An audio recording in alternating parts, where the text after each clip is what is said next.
Hi, I'm Kevin Light, and I'd like to invite you to think today about avoiding the advice trap. You know, the advice trap. It's a trap that gets set for you as a leader, often, maybe even daily, and often by the same people. People who want you to give them advice. They want you to do the work because you can do it easily, quickly. You know, people can set the advice trap for you because you have got the technical expertise and experience to give the advice. But why do you think they ask you for it? What's the below the surface reason that they come and ask you for advice? And why do you give it? Because it's quicker to make them go away so that you can get on with whatever it is that you're doing? Or because it makes you feel useful? But just because they can set the advice trap for you doesn't mean that you have to be caught by it. You don't have to fall into it. You don't have to give the advice. You have options. And in this little video today, we're going to explore some of those options. But before we do, let's try to identify some places in which you have fallen into the advice trap recently. So for your first activity, will you please make a note of some of the times very recently when you have been asked for advice and fallen into the advice trap? And also jot down some of the people who regularly come to you wanting you to tell them what to do and what the answer is. If you can go ahead and do that now, we'll pick it up after a little.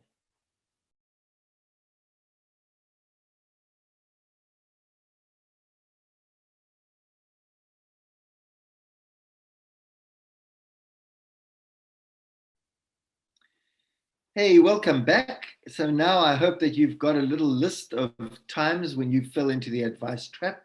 No blame, no shame. It happens to all of us.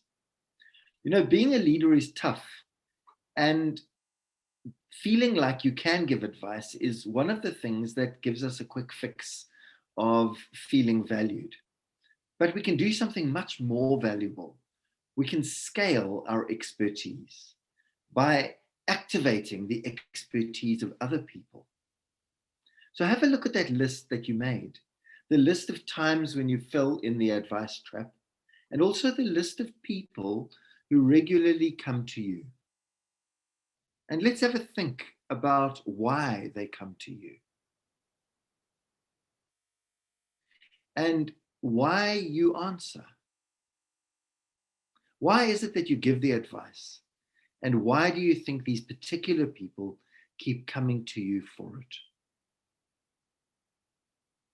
Would you make another two sets of notes for yourself on your page? Why do you give it? And why do they come to you for it?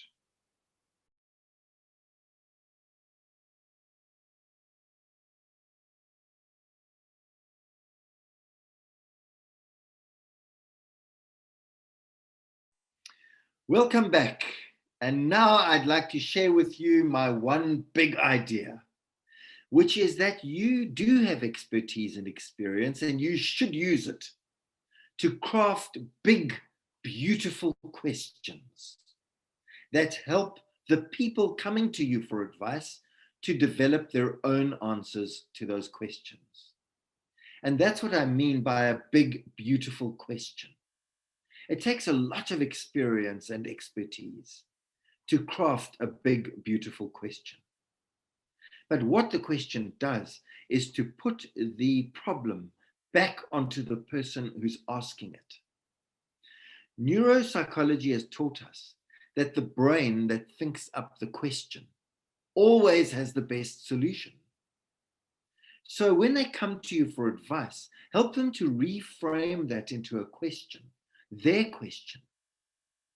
You can do that by asking questions like, what is the problem you're trying to solve? What have you already tried that has failed? What have you tried before that has helped you in moments like this? Why do you think what you've done before won't work now?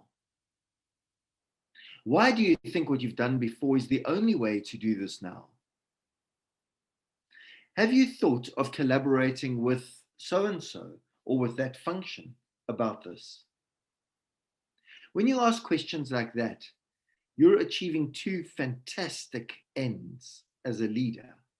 The first is that you are ducking and diving and sidestepping the advice trap, which is a wonderful thing to do. Because the less you feed the advice trap, the less it will come your way. And the second thing you're doing is that you're scaling your own expertise, because you're using your expertise to activate the thinking of other people. Really switched on leaders activate other people's thinking when they come for advice. They don't feed the advice machine. So your third activity is to think about some of those people and those examples that you've written down, and ask yourself what questions you could use in order to activate their thinking and their own problem solving. So please, would you go ahead and do that now?